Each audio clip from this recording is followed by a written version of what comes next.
உலகின் மிக உயரமான கட்டிடமாக கருதப்படும் புர்ஜ் கலிஃபாவில் இந்தியாவை சேர்ந்த சூப்பர் ஸ்டார் நடிகர் ஒருவர் சொந்தமாக வீடு வாங்கியுள்ளாராம்.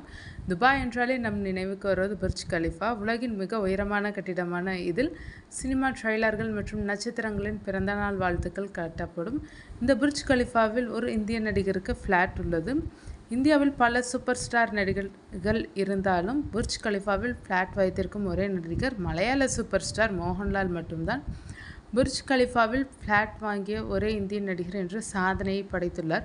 2004 தொடங்கி 2010 நிறைவடைந்த புர்ஜ் கலிஃபா துபாயில் 828 மீட்டர் உயரம் கொண்ட 163 மாடி கட்டிடம். இந்த பிரம்மாண்டமான கட்டிடத்தில் பல பிரபலங்கள் மற்றும் தொழிலதிபர்கள் ஃப்ளாட்கள் வாங்கியுள்ளனர். மோகன்லால் 29வது மாடியில் ஒரு படுக்கையறை கொண்ட அபார்ட்மெண்ட் வாங்கியுள்ளார். இந்த பிரம்மாண்ட ஃப்ளாட்டின் மதிப்பு 3.5 கோடி. இதை அவர் தனது காதல் மனைவி சுசித்ரா லால் பெயரில் பதிவு செய்துள்ளார். மோகன்லால் துபாயில் மற்றொரு சொகுசு விழாவில் 3 BHK அபார்ட்மெண்ட் ஒன்றையும் வாங்கியுள்ளதாக தகவல்கள் அறிவிக்கின்றனர். மகேஷ் பாபு, அல்லு அர்ஜுன் போன்ற தெலுங்கு நடிகர்களுக்கும் துபாயில் சொத்துக்கள் இருப்பதாக கூறப்பட்டாலும் அதிகாரப்பூர்வ தகவல்கள் இல்லை. சமீபத்தில் மோகன்லால் நடித்த L2, எம்புரான், தொடரும் ஆகிய படங்கள் வசூல் சாதனை படைத்தனர்.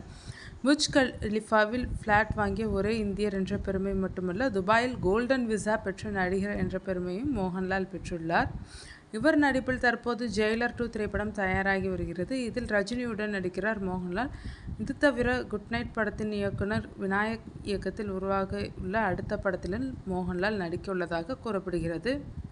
அப்படத்தில் சிவகார்த்திகேயன் நாயகனாக நடிக்கிறார். அவருக்கு தந்தையாக மோகன்லால் நடிக்க உள்ளதாக தகவல்கள் தெரிவிக்கின்றனர். இது தவிர கண்ணப்பா என்கிற பேன் இந்தியா படத்திலும் நடித்து முடித்துள்ளார் மோகன்லால். அப்படம் வருகிற ஜூன் 27ஆம் தேதி திரைக்கு வர உள்ளது.